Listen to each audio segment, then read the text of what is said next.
अंतरराष्ट्रीय युवा विद्वान, जैन दर्शन में यूनिवर्सिटी टॉप व गोल्ड मेडलिस्ट, जैन सिद्धांत एवं न्याय विषयों को सरलता से समझाने वाले, यूएसए, इंग्लैंड, ऑस्ट्रेलिया आदि अनेक देशों में जैन धर्म की महती प्रभावना करने वाले, पंडित टोडरमल पुरस्कार, युवा विद्वत रत्न आदि अनेक पुरस्कारों से सम्मानित मूर्धन्य विद्वान डॉक्टर संजीव कुमार गोधा जयपुर द्वारा जानिए धर्म का मर्म। इस कार्यक्रम के प्रायोजक हैं मातु श्री पतासी देवी, श्री प्रदीप जी चौधरी, श्रीमती कुसुम जी चौधरी, श्री तिलक जी, श्रीमती श्वेता, श्री अरिहंत जी, श्रीमती दिव्या, अस्मि, उपशम, क्षाई, श्रद्धान, सहज एवं समस्त चौधरी परिवार, किशनगढ़, राजस्थान। जयति परम ज्योति समम समस्तैरनंत पर्यायै दर्पण तल इव सकला प्रतिफलति पदार्थ मालिका यत्र परमागमस्य बीजं निषेध जात्यंध सिंदुर्विधानम सकल नय विलसितानां विरोध मथनं नमाम्यनेकान्तं विरोध मथनं नमाम्यनेकान्तं।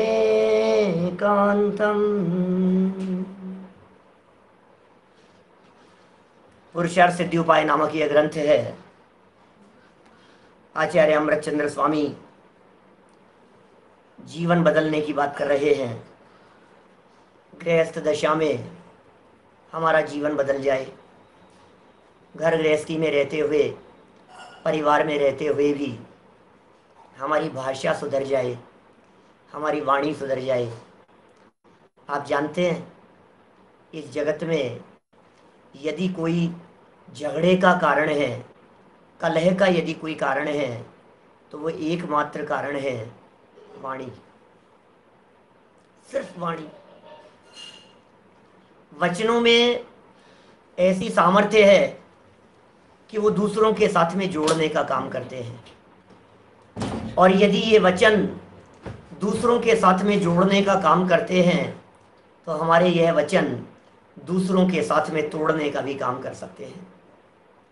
जोड़ना भी और तोड़ना भी ये दोनों वचनों के आधार पर ही होता है।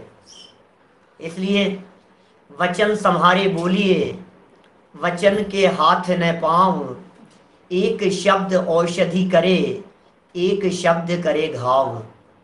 वचनों को बहुत संभाल करके प्रयोग करना चाहिए। एक शब्द, एक वाक्य औषधि का काम कर सकता है, और वहीं दूसरा कहा गया वाक्य उसे बीमार कर सकता है, उसके अंदर में घाव कर सकता है। वचन बहुत अहमियत है वचनों की। माने वचनों की चर्चा को साधारण मत समझना। वचन कितने महत्वपूर्ण हैं। आपके पास में यदि वचन नहीं हो, आपके पास में यदि वाणी नहीं हो, तो दूसरे व्यक्तियों से आप संपर्क नहीं कर सकते हो। दूसरों के साथ में संपर्क बनता है वाणी के योग से। गूंगा व्यक्ति, उसका क्या रिलेशन होगा किसके साथ में, और कैसे रिलेशन बढ़ पाएंगे। वाणी है हमारे पास में तो ट्रेन में सफर करते हुए, फ्लाइट में सफर करते हुए, बस में जाते हुए, रास्ते में कहीं भी, गार्डन में, पार्क में हम घूम रहे हैं मॉर्निंग वॉक के लिए, और आपके पास में वाणी है, वो संपर्क बना देगी किसी और के साथ में। वाणी संपर्क जोड़ने का काम करती है। लेकिन यही वाणी का यदि दुरुपयोग हो जावे तो ये दुरुपयोग वाणी को, पर के साथ में संपर्क को तोड़ने का भी काम कर देती है। संबंध टूट जाते हैं। जबान का ही तो खेल है, और क्या है। घर घर में जितने झगड़े हैं वो सब बोलने के ही तो झगड़े हैं, जबान का ही तो विवाद है, बोलने में ही तो है बस। अरे इनकी तो वाणी, बोलते ही ऐसे हैं बस, ये तो बोलते ही ऐसे हैं बस, प्यार से बोल ले वे, थोड़ा मुस्कुरा करके बोल ले वे। कहाँ झगड़ा है, मैं आपसे पूछना चाहता हूँ। कठोर से कठोर बात भी यदि मुस्कुरा करके कह ली जावे तो बात ही अलग ही होती है, लेकिन जब चेहरा बिगड़ करके वाणी निकलती है तो फिर वो प्रभाव अलग प्रकार का डालती है। वचनों की बात कर रहा हूं मैं, तो वचन की अहमियत की चर्चा कर रहे हैं यहाँ पर। यद्यपि सत्यम, सत्य बात आपके द्वारा कही गई है, लेकिन वो अप्रिय है, लेकिन वो कठोर है, लेकिन वो अच्छी लगने वाली नहीं है, लेकिन वो मन को भाने वाली नहीं है, झूठ है, वो पाप लगेगा आपको, आप पाप के भागीदार हैं। सत्य वचन जबान से निकला है, आपका ऐसा कहना है, लेकिन जिनवाणी ये कह रही है कि आप पाप के भागीदार हैं। सोचिएगा, बहुत महत्वपूर्ण बात मैंने आपके बीच में कह दी है, जोड़ने और तोड़ने की बात। रामायण का पाठ चल रहा हो, मैं कहता हूं रामायण का पाठ चलते चलते कई बार ऐसा हो जाता है, पाठ चल रहा था रामायण का, सारी सभा लगी हुई थी, लोग एकत्रित थे, और अचानक पता नहीं क्या हुआ कि बीच में महाभारत शुरू हो गई। रामायण का पाठ चलते चलते ये महाभारत क्यों शुरू हो गई? बोले वाणी, इसने उनको कह दिया और उसने उनको कह दिया।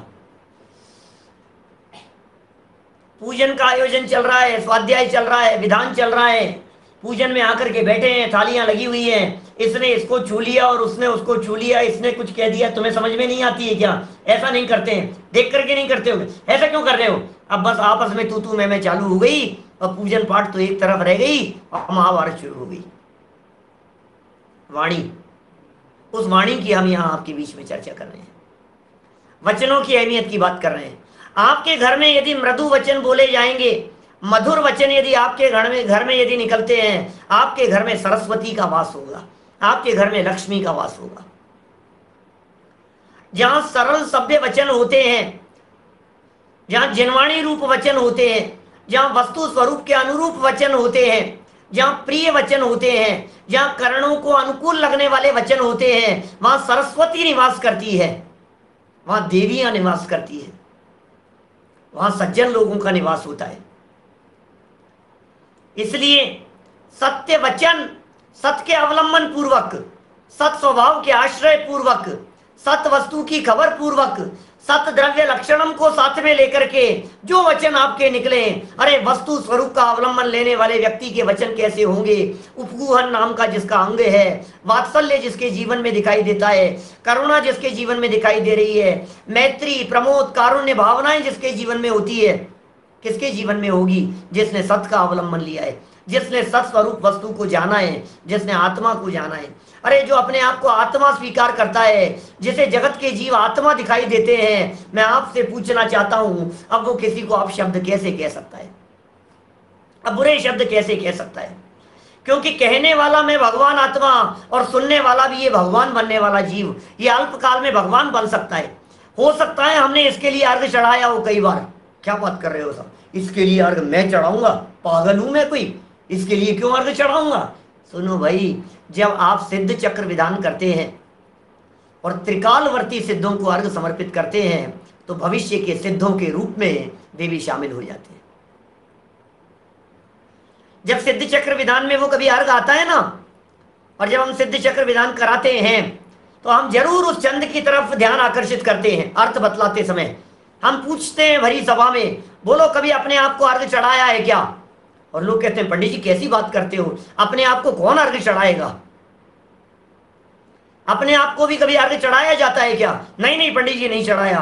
फिर मैं कहता हूं अभी आपने किसको अर्घ चढ़ाया ये बताओ। ये जो त्रिकालवर्ती सिद्धों के लिए अर्घ चढ़ाया गया है, क्या हम भविष्य के सिद्ध नहीं है? क्या हम भविष्य के परमात्मा नहीं है? क्या हम भगवान बनने वाले जीव नहीं है? क्या अल्पकाल में निर्वाण की प्राप्ति नहीं करेंगे? इस जन्म में तो नहीं करेंगे, लेकिन चंद भवों में हमें भी तो निर्वाण की प्राप्ति होगी। सुनो, बात तो कुछ और कहना चाहता हूं, अपने आप को अर्घ की बात नहीं कह रहा हूं। आप जिस पड़ोसी के प्रति नाराज हैं, आप जिस घर के सदस्य के प्रति नाराज हैं, यदि आपको पता लग जाए ये मेरे से पहले भगवान बनने वाला है, ये भी भगवान बनने वाला है, ये भी परमात्मा बनने वाला है, अब एक परमात्मा दूसरे परमात्मा को अपशब्द कैसे कहे? सारा खेल शब्दों का है, सारे झगड़े वाणी के हैं। वाणी समझ जाए। देखो आप, बहुत झगड़ा हो रहा था और उस झगड़े के बीच में किसी ने आकर के प्यार से विनम्रता से शब्द कहने शुरू कर दिए, तो क्या कहता है? चलो कोई बात नहीं यार, अब आप कह रहे हो तो मान लेता हूं बात आपकी, ये तो इसकी तो मैं बिल्कुल नहीं मानता। अब आपने इतने प्यार से बात कही, आप थोड़े समझदार आदमी, देखो प्यार से बोलने वाला ही समझदार दिखता है। छोटे छोटे से बच्चों को आप प्यार से जीत लेते हो, प्यार से समझाते हो काम हो जाता है, और डांट करके कहते हो तो वो भी दादागिरी में आ जाता है कि ठीक है अब तो मैं भी नहीं करूंगा, अब कर लो क्या करना है आपको। ये बड़ा खेल है भाई साहब। ये देखिए जो श्लोक में आज आपके बीच में पढ़ने जा रहा हूं, इस श्लोक में कुछ इसी प्रकार की बातें कही है। क्या कबीरदास जी की पंक्तियां हैं महेंद्र जी, ऐसी वाणी बोलिए मन का आपा खोए, औरन को शीतल करे आपहु शीतल होए। ऐसी वाणी बोलिए मन का आपा खोए, अरे अंदर से निकलने चाहिए ऐसे शब्द भरे हुए वात्सल्य पूर्वक, अपनेपन और तन्मयता के साथ, पर के साथ में ऐसे वात्सल्य और प्रेम झलकता है वाणी में। वाणी तो है मधुर मुस्कान से चार शब्द आपने पूछ लिए, सामने वाले की तबीयत ठीक हो जाती है, तबीयत ठीक हो जाती है। सच में आपने इतना सा पूछ लिया, कैसे है आपकी तबीयत, लाओ मैं सर दबा देता हूं। अब इतना सा कहना था, वो कौन सा दबाने वाला है, लेकिन समझ लो असर करती है। वर्ड्स मायना रखते हैं, शब्दों की कीमत है, शब्दों की अहमियत है, शब्द पावरफुल होते हैं, शब्दों में बहुत ताकत होती है। यद्यपि शब्द पौद्गलिक हैं, लेकिन इन पौद्गलिक शब्दों में भी इतनी पावर है इन पौद्गलिक शब्दों में कि चैतन्य स्वभाव के नजदीक तक ले जाने का कार्य ये वाणी करती है। ये भी शब्दों की ताकत है। वचन ऐसे होते हैं भाई साहब, कानों से खून बहने लग जाता है। वचन ऐसे होते हैं व्यक्ति डिप्रेशन में चला जाता है। वचन ऐसे होते हैं व्यक्ति की तबीयत ठीक हो जाती है। सब वचनों के बारे में, वचनों की बड़ी विचित्रता है। ये वचन ही तो हैं जो देशना लब्धि का काम कराते हैं, जो देशना स्वरूप उपलब्ध होते हैं, ये भी तो वचन ही है। यदि वचन की कीमत नहीं होती तो देशना लब्धि की इतनी अहमियत नहीं होती सम्यक दर्शन की प्राप्ति के लिए। सम्यक दर्शन के लिए जब इतनी महिमा बतलाई गई है, नरेंद्र जी वैसा बढ़िया थे जी, बोलो क्या कह रहे हैं। माने यदि इतनी अहमियत इन वचनों की बतलाई गई है, जिन वचनों के बिना ये जीव सम्यक दर्शन प्रकट नहीं कर सके, तो फिर ये शब्द माने जिनेंद्र देव की वाणी, दिव्य ध्वनि, भविभागन वच जोगे वशाय, शब्द ब्रह्म, सच में शब्द ब्रह्म है। सिद्धो वर्ण समामनाय है। अपने कातंत्र नाम की व्याकरण है आचार्य शर्म वर्म की, उसमें उन्होंने लिखा है सिद्धो वर्ण समामनाय। ये जो शब्द है, जो वर्ण है, ये सिद्ध हैं, ये स्वयं सिद्ध हैं, ये भी अनादि अनंत है। भाषा वर्गणा के परमाणु भी यद्यपि स्वतंत्र है और भाषा अपनी योग्यता से निकलती है, लेकिन भाषा भावों को रिफ्लेक्ट करती है। कोई व्यक्ति इस वस्तु स्वतंत्रता की चर्चा के अतिरेक में यह बात नहीं कह सकता, अरे पंडित जी क्या कहना है, आप क्या बात कर रहे हो, जो शब्द निकलने होंगे वो निकलेंगे, आप तो क्रमबद्ध नहीं जानते हो क्या। जिस समय जो वाणी निकलनी है, जिस समय जो शब्द निकलना है, उस समय वे शब्द निकलेंगे। भाषा वर्गणा के परमाणुओं की अपनी तत्समय की योग्यता है, वे परमाणु अपनी योग्यता से निकलते हैं। भैया बात तो सच्ची है क्या। यदि भाषा वर्गणा के परमाणु स्वतंत्र है तो कारमान वर्गणा के परमाणु भी स्वतंत्र है, ये क्यों भूल जाते हो। भाषा वर्गणा यदि पुद्गल है तो कारमान वर्गणा भी पुद्गल है ना। भाषा वर्गणा के परमाणु अपनी योग्यता से निकले हैं तो कारमान वर्गणा के परमाणु भी अपनी योग्यता से बंधेंगे, फिर कर्म रूप होकर के। निमित्त नैमित्तिक संबंध है, घना संबंध है इनका, बहुत घना संबंध है।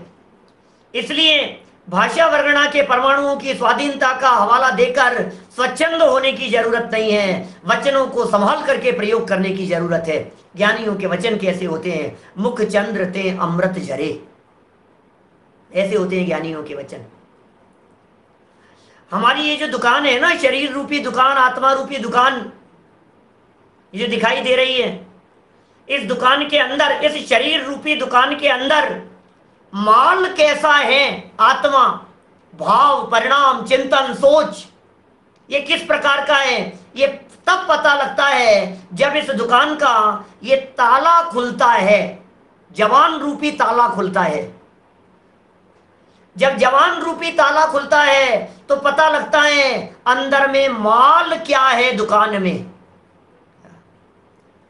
दुकान के माल को यदि आपको देखना है तो इस जवान रूपी ताले के खुलने पर देखा जा सकता है। और यही कारण है कि नीतिकारों ने ऐसा लिखा है, मौनम मूर्खस्य आभूषणम। जो व्यक्ति मौन है उसकी मूर्खता का पता नहीं लगता है। बोलेंगे तो पता लगेगा आप कितने समझदार हैं, आप कितने मूर्ख हैं, आप नादान हैं कि आप ज्ञानी हैं, यह आपकी वाणी से पता लगता है। बहुत बातें हो गई वाणी के संदर्भ में। ये वही बातें कुछ कहना चाह रहे हैं इस श्लोक के माध्यम से। घर घर का कलह मिट जाए। शुरू से यही चर्चा कर रहा हूं, 15 मिनट हो गए मुझे ये चर्चा करते हुए। देखिए क्या कहते हैं, यहां आगे बढ़ते हैं अपन।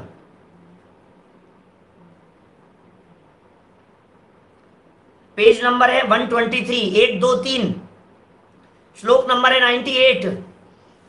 सुधारना चाहते हैं हमारे जीवन को, सुधारना चाह रहे हैं हमारे घर को, सुधारना चाह रहे हैं हमारे परिवार को। सुधर जाएगा इससे घर परिवार, हो जाएगी इससे अपार शांति, बाहर की शांति। और देखो, मौन रहने से, शब्द कम बोलने से आंतरिक पावर भी बढ़ती है। जो व्यक्ति जितना कम बोलता है ना, ऐसा कहा जाता है जगत में भी, वो इतना इंटेलिजेंट होता है। जो कम बोलता है, जितने इंटेलिजेंट लोग होंगे वो उतना कम बोलने वाले होंगे। 98 नंबर का श्लोक, पेज नंबर 123 बतलाया। हमारे जोबलिया जी साहब ने क्या कहा, 83 बोला है शायद। गुजराती में 83 नंबर का पेज है, गुजराती में 83 है। अप्रिय असत्य का स्वरूप कहते हैं अरतिकरम भीतिकरम खेदकरम वैर शोक कलहरकम। कलहकरम यद परमपितापकरम परस्य तत् सर्वम प्रियम गेयम। कितनी बातें कह रहे हैं भाई, कितनी बातें कह रहे हैं। देखिए, यत माने जो वचन, परस्य अरतिकरम दूसरे जीव को अप्रीतिकारक। क्या क्या कह रहे हैं? जो वचन दूसरे जीव को अप्रीतिकारक, भीतिकरम भयकारक, खेदकरम खेदकारक, वैरम वैर शोक कलहकरम वैर शोक तथा कलह कारक हो, और जो अपरम अपि अन्य भी ताप करम संताप कारक हो, तत् सब अप्रियम ज्ञेयम वह सर्व ही अप्रिय जानना चाहिए।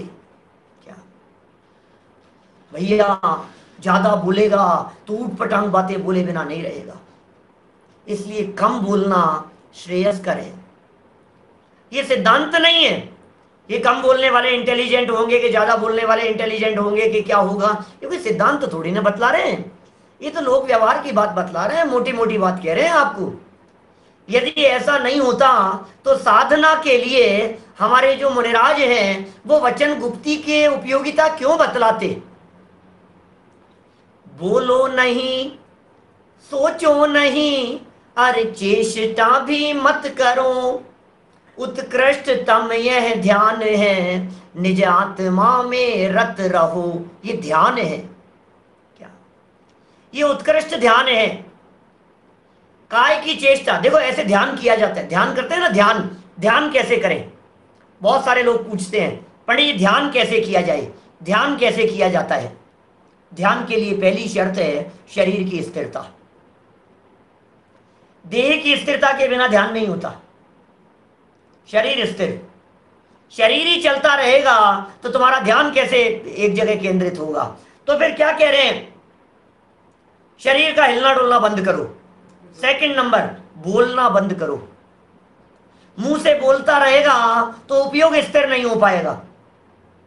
तो शरीर की स्थिरता माने काय की स्थिरता, फिर वचनों की स्थिरता, जबान से बोलना बंद कर दिया, और फिर तीसरे नंबर पर आता है मन की स्थिरता। शरीर से नहीं हल रहे चल रहे हैं, जबान से बोल नहीं रहे हैं, अब नंबर आया है इसका, दिमाग का। अब ये कह रहे हैं अब बहुत उपयोग को एकाग्र करने का प्रयास करो। तो मन वचन काय तीनों की एकाग्रता जहां होती है वहां होता है ध्यान, वो होता है सच्चा ध्यान। आगे जब प्रकरण आएंगे तो अपन ध्यान वगैरह की भी चर्चा करेंगे, सामायिक की चर्चा करेंगे, ध्यान की चर्चा करेंगे, बहुत बहुत तरह की बातें हैं भाई साहब। ये तो चरणानुयोग सिखा रहे हैं भाई, ग्रंथ चरणानुयोग का है, आचरण प्रधानी ग्रंथ है, जीवन कैसा होना चाहिए वो बात यहां बता रहे हैं। कितनी बातें यहां हो गई है, अप्रिय असत्य के संदर्भ में भी सूक्ष्मता में चले गए थोड़ा सा। देखो, जो वचन अन्वय अर्थ में पढ़ रहा हूं संस्कृत शब्द हटा करके, जो वचन दूसरे जीव को अप्रीति कारक, भय कारक, खेद कारक, कितनी कितनी बातें हो गई, ख्याल में आ रही है बेटा? जो वचन दूसरे जीव को, किसी दूसरे व्यक्ति को क्या करने वाले हो, अप्रीति कारक, पसंद नहीं आ रही है, वाणी पसंद नहीं आ रही है, प्रीति कारक नहीं लग रहे हैं, उसके अनुकूल नहीं है सामने वाले की है बात, और भय कारक, डराने वाले हो, ऐसे आवाजें निकाल रहा है रात को अंधेरे में और डरा रहा है, सामने वाला व्यक्ति डर रहा है, घबरा रहा है, जूझ रहा है वो, और पता नहीं कौन कौन सी आवाजें आती है, तो भैया ये भय कारक है।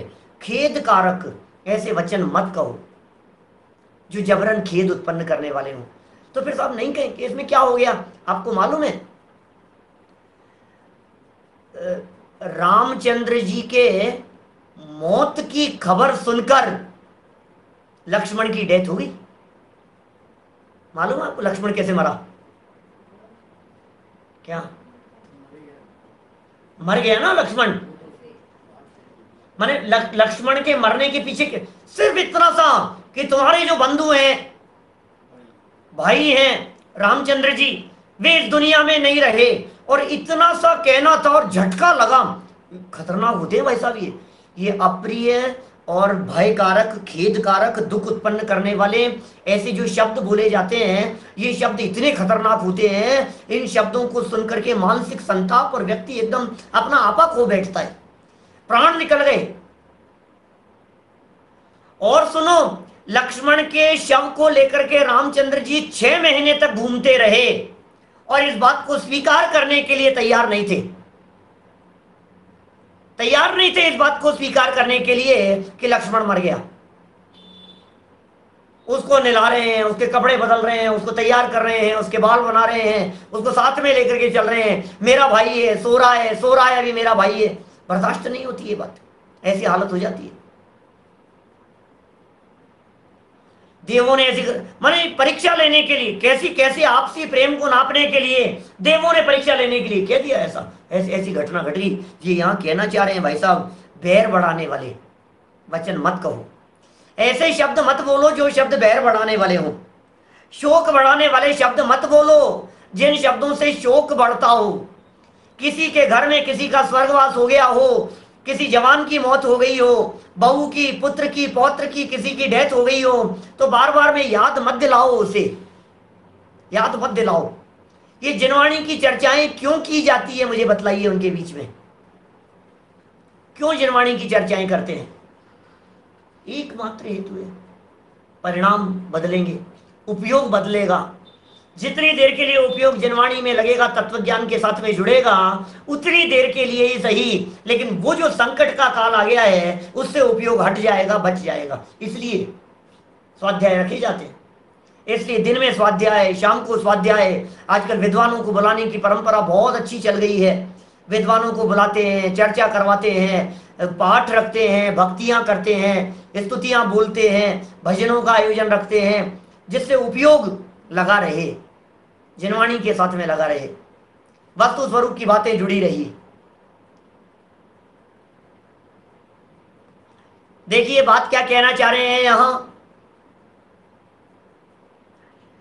बैर शोक तथा कलह कारक, ओहो, कलह कारक हो, और जो अन्य भी संताप कारक हो, संताप उत्पन्न करने वाले हो, वह सर्व ही अप्रिय जानना चाहिए। वो सब अप्रिय असत्य की कोटि के अंतर्गत आएगा। तुम्हें लगता है हमने तो सच बात कह दी, तुम्हें लगता है हमने क्या गलत बात कह दी, हमने तो बिल्कुल सही सही बात कही है साहब, जो हमारे को समझ में आई वो हमने सही बात आपको कह दी। लेकिन भाई साहब आप गलत फहमी में हैं, आप बहुत बड़े धोखे में हैं। सत्य बात कही नहीं जाती है, सत्य कहना बहुत बड़ी जिम्मेदारी का काम है। सत्य बोलने के पहले सत्य संबंधी जिम्मेदारी को समझ लो। आप एक जिम्मेदार व्यक्ति है जो सत्य बोलता है। गैर जिम्मेदार व्यक्ति सत्य नहीं बोल सकता है, वो जो बोलेगा वो असत्य बोलेगा। आप देखिए, मैं आपसे पूछता हूं, द्रौपदी के संदर्भ में जो ये कथन प्रसिद्ध है, जो महाभारत के अंतर्गत हमने दृश्य देखे हैं टीवी की स्क्रीन पर बचपन में, अंधों के पुत्र अंधे, बोलो, अंधों के पुत्र अंधे, ठोकर लग गई थी, ठोकर बस, और ठोकर लगते ही सिर्फ इतने से वाक्य निकल गया उसके मुंह से, अंधों के पुत्र, जैसा बाप वैसा बेटा।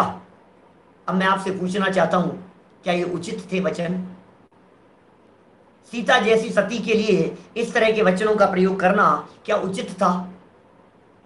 क्या ऐसी भाषा का प्रयोग किया जाना चाहिए? बोलो, होना चाहिए ऐसी भाषा का प्रयोग? नहीं होना चाहिए।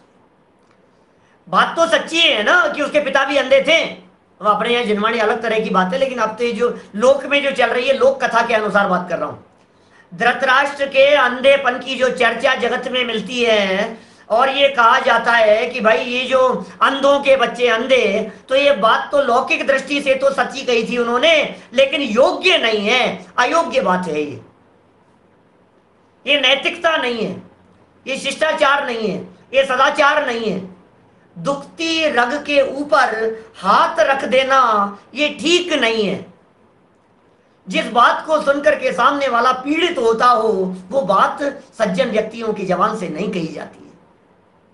सज्जन व्यक्ति बोलते समय बहुत सावधानी रखते हैं, बोलते समय बहुत सतर्कता रखते हैं, बोलते समय बहुत विवेक रखते हैं। देखो भाई क्या कह रहे हैं यहां, संताप कारक हो,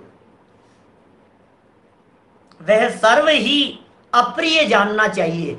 उन सारे शब्दों को अप्रिय कह देना चाहिए। यहां मजाक भी तो शामिल कर लिया गया है ना, कल ले लिया गया था। हास्य मिश्रित जो बात थी, ये कल गर्वित वचन के अंतर्गत ले ली गई थी। मजाक, यहां तो तकलीफ देने वाली और पीड़ा देने वाले वचनों की चर्चा चल रही है। यहां तो जितने वचन कहे जा रहे हैं, ये सारे के सारे वचन पीड़ा देने वाले वचन हैं। देखिए, टीका पढ़ें, बढ़ते हैं आगे, क्या कहना चाह रहे हैं यहां। यत वचनम परस्य अरतिकरम, भीतिकरम, खेदकरम, वैर शोक कलहकरम। कितने शब्द, मतलब आचार्य अमृतचंद्र स्वामी कहां कहां से चुन चुन करके शब्द लेकर के आए। अभी हमें कोई व्यक्ति असत्य के बारे में बोलने के लिए कह दे तो आपको क्या लगेगा? असत्य के बारे में क्या बोलेंगे साहब? बस जैसा देखा जाना नहीं बोल दिया, झूठी तो झूठ है, झूठ है, झूठ है। सच बोल रहा हूं साहब, बिल्कुल सच कह रहा हूं मैं। तू सच कह रहा है, लेकिन तेरा ये सच सामने वाले की जान लेने में समर्थ है। तू सच बोल रहा है, लेकिन तेरे द्वारा बोला गया ये सच सामने वाले के प्राण हरण कर सकता है। तेरे द्वारा बोला गया ये सत्य सामने वाले को आत्महत्या करने पर मजबूर कर सकता है। तेरे द्वारा बोला गया सत्य सामने वाले व्यक्ति के रातों की नींद उड़ा सकता है। इसलिए सोच समझ करके बात की जाती है। आप जानते हैं, जिस मां के जवान बच्चे की डेथ हो जाए, उस मां को डायरेक्ट सूचना नहीं दी जाती है। कैसे कैसे बतलाते हैं, बतलाओ। खबर डायरेक्ट ये नहीं कही जाती कि तुम्हारा बेटा मर गया। कभी कभी तो ऐसे तक आपने प्रसंग देखे होंगे, उनको बताया नहीं है, अभी उन्हें बताया नहीं है इसके बारे में, सदमा लग जाएगा उनको। सीरियस बतलाते हैं उनको, तबीयत खराब हो गई है, नहीं अभी इलाज चल रहा है, डॉक्टर देख रहे हैं, तो क्या होती है, वो थोड़ा सा जो प्रेशर था ना, वो प्रेशर थोड़ा सा कम हो जाता है। मैं ये नहीं कह रहा हूं आप उनको गलत बतलाओ, जो भी है, लेकिन एकदम डायरेक्ट झटके से इस तरह की बात कह देना यह भी ठीक नहीं है, उसका यहां निषेध किया जा रहा है। अप्रिय कटुक कठोर शब्द नहीं कोई मुख से कहा करे। प्रिय नहीं लगते हैं, वाणी अच्छी नहीं लगती है, कठोर शब्द है, मत बोलो। देखिए अर्थ पढ़ता हूं इनका, कितनी बातें कह रहे हैं। जो वचन दूसरों को आरती करने वाला अर्थात बुरा लगने वाला हो। बुरा लगता है किसी व्यक्ति को अपना नाम ही बुरा लगता है, बार बार में बोलता है, नाम ले लेकर के बोलता है, बुरा लगता है उसको, मत बोलो। चिढ़ाओ मत किसी व्यक्ति को। भय उत्पन्न करने वाला हो, डराने वाले हो, भय डर उत्पन्न करने वाले शब्द। क्योंकि क्या होता है, भय में भी व्यक्ति का बहुत बड़ा नुकसान हो जाता है। डर करके व्यक्ति अनर्थ कर लेता है, घबराहट में आकर के। आपको मालूम है ये जो राजा श्रेणिक था, ये राजा श्रेणिक की मौत कैसे हुई अंत समय में, मालूम? नहीं, राजा श्रेणिक की मौत कैसे हुई, मैं तो वो पूछ रहा हूं। क्या? राजा श्रेणिक का पुत्र था अजातशत्रु। कुणिक नाम मिलता है अपने शास्त्रों में, इतिहास में नाम मिलता है अजातशत्रु। राजा श्रेणिक सम्यक दृष्टि जीव, तीर्थंकर कर्म प्रकृति बन रही है सत्ता में। कभी कभी राजा श्रेणिक के जीवन को भी देखते हैं, बड़ी विचित्रता सी दिखाई देती है हमारे को। क्या? बहुत विचित्र लगता है। क्या?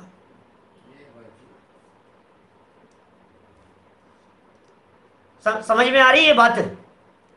राजा श्रेणिक जो है, ये राजा श्रेणिक, इनके जीवन की विचित्रताएं यदि मैं अभी आपके सामने बखान करने लगूं तो आपको ऐसा लगेगा यार इतनी विचित्रताएं, इतने उतार चढ़ाव परिणामों के। हाँ भाई साहब, कितने तरह के परिणाम बदल जाते हैं एक ही लाइफ में। बिल्कुल विपरीत उल्टे सीधे तरह के परिणाम दिखाई देंगे आपको, बिल्कुल ही उल्टे सीधे तरह के परिणाम। कैसे कैसे परिणाम? ये वो राजा श्रेणिक है जिस राजा श्रेणिक ने धोखे से शादी की थी चेलना से। मालूम है राजा श्रेणिक ने क्या किया था शादी करने के लिए? चेलना जैन धर्म की अनुयायी थी और राजा श्रेणिक बौद्ध धर्म का अनुयायी था, बौद्ध धर्म को मानता था। और चेलना की तो प्रतिज्ञा थी कि मैं किसी जैन व्यक्ति से ही शादी करूंगी। अब क्या करें? इसने देखा और देखते ही ये तो मोहित हो गया कि नहीं मैं तो इसी से शादी करूंगा, अब क्या करें? लेकिन वो तो मानेगी नहीं, दूर देश में। अब वो घटना चक्र इस तरह का घूमा कुछ। फिर बाद में राजा श्रेणिक का बेटा था एक, पहले का बड़ा बेटा, बेटे का नाम था अभय कुमार। जब राजा श्रेणिक मन ही मन बहुत पीड़ित रहा करते थे तो बेटे ने पूछ लिया, और जब बेटे ने पूछ लिया तो देखो कैसी बात होगी। अपने बेटे से कह रहा है बेटा मुझे तो इस लड़की से शादी कर, अपने पुत्र से कह रहा है मुझे इससे शादी करनी है। बोलो, धोखे से विवाह किया, अंतरजातीय विवाह किया, दूसरे धर्म वाली को धोखा देकर के विवाह करके लेकर के आया। जैन मुनिराज के ऊपर उपसर्ग किया राजा श्रेणिक का जीव। राजा श्रेणिक ने जैन मुनिराज यशोधर मुनिराज के ऊपर कुत्ते छोड़े, गले में मरा हुआ सर्प डाल दिया। बाद में पश्चाताप का परिणाम हुआ। बोलो कैसे कैसे? तो मुनिराजों की वैयावृत्ति करी, सम्यक दर्शन की प्राप्ति हुई। उसी भाव में तीर्थंकर कर्म प्रकृति का बंधन किया, समूह शरण में चला गया। भगवान महावीर स्वामी के मुख्य श्रोता बनकर के वहां कितने प्रश्न पूछे राजा श्रेणिक ने, कितनी कितनी विचित्र प्रकार की परिस्थितियां। बेटे ने, पुत्र ने जेल में डाल दिया। जब बेटे ने जेल में डाल दिया, अब देखो परिणाम किस तरह के आ रहे हैं। मर जाऊं मैं। उस समय भी मरने के परिणाम आए थे जब उन्हें पश्चाताप हुआ था, महाराज के गले में मरा हुआ सर्प डाला था। मुनि निंदा के फल में जब मालूम चला ना दोनों ने समान आशीर्वाद दिया है, तो फिर परिणाम इतने बदल गए। ओहो मैं तो मर जाऊं, कैसा पाप किया है मैंने, मुनिराज के बारे में इतना अपमान मेरे जीवन में, ओहो महा अनर्थ हो गया, मर करके भी मैं कहां जाऊंगा, कैसा फल मिलेगा मुझे। ऐसे पश्चाताप के परिणाम। और अंत समय में जब जेल में पटक दिया था उनके बेटे ने, बेटे का नाम मैंने बतलाया कुणिक नाम था। और इतिहास में, इंडियन हिस्ट्री में, भारतीय इतिहास में श्रेणिक का नाम मिलता है और उसके बेटे का नाम मिलता है अजात शत्रु। बोलो, नरक कर्म का बंधन किया, 7वें नरक का बंधन कर लिया, पहले नरक का बंधन हो गया, पहले नरक में चला गया, तीर्थंकर कर्म प्रकृति 7 में है। कैसी विचित्रताएं जीवन में दिखाई दे रही है। और जब कुणिक ने उन्हें जेल में डाल दिया, सांकलों से बांध दिया, जेल में पटक दिया, बाद में पता लगा, चेलना ने कहा, पुत्र को इस तरह की बात कही कि बेटा तूने क्या किया, तुझे पता है तेरे पिता ने तेरे लिए क्या क्या नहीं किया है। जब तेरे बचपन में ऐसा फोड़ा हो गया था और असह्य वेदना होती थी, तुझे तकलीफ होती थी, तो उस फोड़े को जहां पस निकलता था उसे तुझे आराम मिले, इसके लिए वो अपने मुंह से उसको थूक लगा करके मुंह से निकाल करके उसका पस निकालता था। अच्छा, इतना ऐसा, ओह मैंने तो बहुत गलत किया, चलो मैं एक काम करता, मैं उनको अभी मुक्त कर देता हूँ। इस कार्यक्रम के प्रायोजक हैं मातु श्री पतासी देवी, श्री प्रदीप जी चौधरी, श्रीमती कुसुम जी चौधरी, श्री तिलक जी, श्रीमती श्वेता, श्री अरिहंत जी, श्रीमती दिव्या, अस्मि, उपशम, क्षाई, श्रद्धान, सहज एवं समस्त चौधरी परिवार, किशनगढ़, राजस्थान।